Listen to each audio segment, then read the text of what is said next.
There is a God in heaven who reveals secrets and foretells the future. No matter how bad things get, God is in control. He knows the end from the beginning. He loves you supremely, and He wants you to know what the future holds. In Daniel 2, the king of Babylon received a dream from God foretelling the rise and fall of the world's great empires, but he did not understand it or remember its details when he awoke. This dream forms the foundation for understanding the great prophecies of Daniel and Revelation.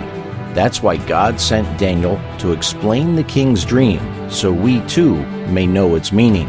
Daniel confirmed the king's dream by telling him he dreamed of a great image whose head was made of gold, its chest and arms of silver, its belly and thighs were brass, its legs were iron, and its feet were part iron and clay. Then a stone smashed the image on its feet, breaking it into pieces, and the wind came and blew it all away. Afterwards, the stone grew into a great mountain and filled the whole earth. You can read this in Daniel 2:31 through 35. Next, Daniel explains the dream, which is found in Daniel 2:37 through 45. He tells the king that he is the head of gold, meaning his kingdom of Babylon, and that other inferior kingdoms would follow his. These were represented by the silver, brass, and iron. Daniel adds the fourth kingdom will be divided. These divisions are represented by the feet and 10 toes, which were made of iron and clay. History tells us God's prophecy was true. Babylon, the head of gold, ruled from 605 BC to 539 BC, at which time the joint forces of the Medes and Persians under command of Cyrus the Great destroyed Babylon. The Medo-Persian kingdom ruled from 539 BC to 331 BC. The Medes and Persians were represented by the chest and arms of silver, one arm representing the Medes and the other the Persians. Both powers united for the destruction of Babylon. Then the Grecian army under Alexander the Great destroyed the Medo-Persian kingdom and ruled from 331 BC to 168 BC. Greece was represented by the belly and thighs of brass. Rome was the kingdom of iron which destroyed Greece.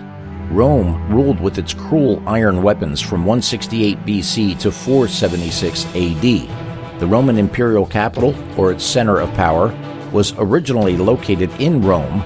Then Emperor Constantine relocated and refounded Rome's capital in Constantinople, holding its dedication on the 11th of May in the year 330 AD. Thus, the two legs of iron on the statue represent the two governing regions of the Roman Empire, the one being in Rome and the other being in Constantinople, the one religious, the other political.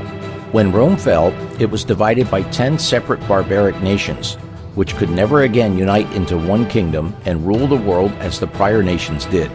These 10 nations are represented by the 10 toes of iron and clay.